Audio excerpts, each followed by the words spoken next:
حضرت عمر رضی اللہ تعالی عنہ بسا اوقات ایک تنکا ہاتھ میں لیتے اور فرماتے کہ کاش میں یہ تنکا ہوتا، اور کبھی فرماتے کہ کاش مجھے میری ماں نے جنا ہی نہ ہوتا۔ ایک مرتبہ کسی کام میں مشغول تھے کہ ایک شخص آیا اور کہنے لگا کہ فلاں شخص نے مجھ پر ظلم کیا ہے، آپ چل کر مجھے اس کا بدلہ دلوا دیجیے۔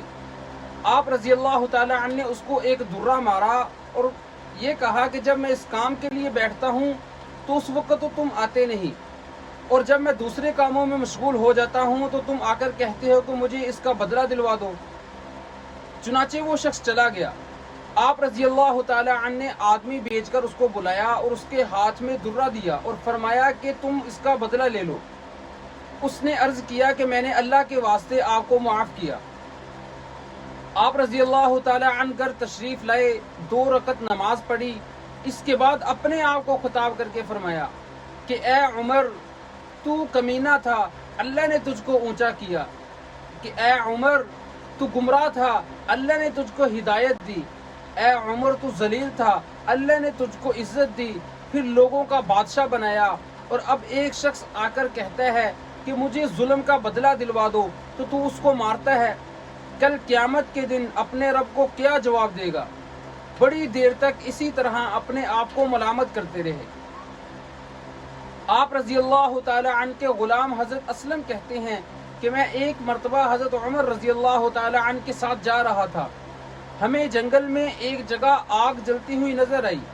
حضرت عمر رضی اللہ تعالی عنہ نے فرمایا کہ شاید کوئی قافلہ ہے جو رات ہونے کی وجہ سے شہر کے باہر ہی رک گیا، چلو چل کر اس کی خبر لیتے ہیں اور اس کی حفاظت کا انتظام کرتے ہیں۔ جب وہاں پہنچے تو دیکھا کہ ایک عورت ہے جس کے ساتھ چند بچے ہیں جو رو رہے ہیں اور چلا رہے ہیں، اور ایک دیچکی چولہے پر رکھی ہے جس میں پانی بھرا ہوا ہے اور اس کے نیچے آگ جل رہی ہے۔ حضرت عمر رضی اللہ تعالی عنہ نے سلام کیا اور قریب آنے کی اجازت لی اور پوچھا کہ یہ بچے کیوں رو رہے ہیں؟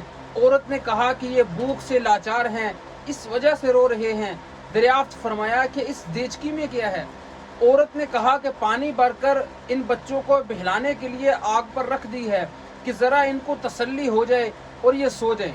امیر المؤمنین عمر کا اور میرا اللہ ہی کے ہاں فیصلہ ہوگا کہ وہ ہماری اس تنگی کی خبر نہیں لیتے۔ حضرت عمر رضی اللہ تعالی عنہ رونے لگے اور فرمایا کہ اللہ تجھ پر رحم کرے، بھلا عمر کو تیرے اس حال کی کیا خبر؟ کہنے لگی کہ وہ تو ہمارے امیر ہیں اور ہمارے حال کی خبر بھی نہیں رکھتے۔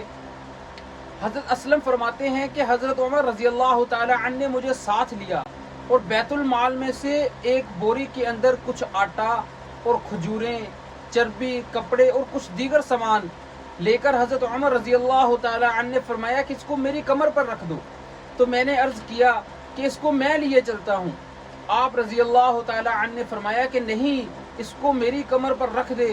2-3 مرتبہ اصرار کے بعد فرمایا کہ قیامت میں بھی کیا تو ہی میرا بوجھ اٹھائے گا؟ اس کو تو میں ہی اٹھاؤں گا، اس لیے کہ قیامت میں مجھ سے اس کے بارے میں سوال ہوگا۔ اور وہاں پہنچ کر دیچکی میں کچھ آٹا، چربی اور کھجوریں ڈالی اور خود اپنے ہاتھوں سے آگ کو جلانا شروع کیا، یہاں تک کہ آپ کی گنجان داڑھی سے دھواں نکلتا ہوا خود دیکھ رہا تھا۔ جب وہ پک کر تیار ہو گیا تو حضرت عمر رضی اللہ تعالی عنہ نے خود اپنے ہاتھوں سے نکال کر ان کو کھلایا۔ وہ خوب سیر ہو کر ہنسی کھیل میں مشغول ہو گئے، اور جو بچا تھا وہ دوسرے وقت کے لیے ان کے حوالے کر دیا۔